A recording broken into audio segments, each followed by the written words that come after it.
માળિયાહાટીના સરકડિયા ગામે ગૌશાળામાં સફાઈ કરી રહેલા ગ્રામજનો પર મધમાખીએ હુમલો કર્યો હતો।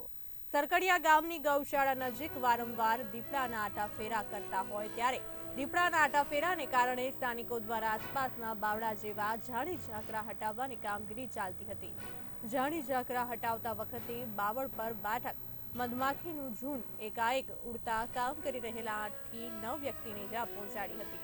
ઇજાગ્રસ્તોને તાત્કાલિક 108 એમ્બ્યુલન્સ દ્વારા સામૂહિક આરોગ્ય કેન્દ્ર ખાતે ખસેડતા ફરજ પરના તબીબ દ્વારા તાત્કાલિક સારવાર આપી ભયમુક્ત હોવાનું જણાવ્યું હતું।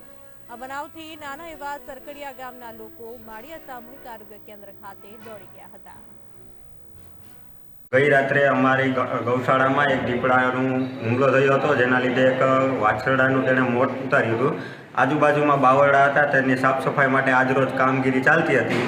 તે દરમિયાન એક બાવરમાંથી ઝેરી મધ ઉડતા ત્યાં ગામના જે લોકો મદદગાર હતા તે લોકોને 8 થી 9 લોકોને ઝેરી મધે ઈજા કરી, જેથી માળિયા સરકારી દવાખાનામાં તેને આજે દાખલ કરેલા।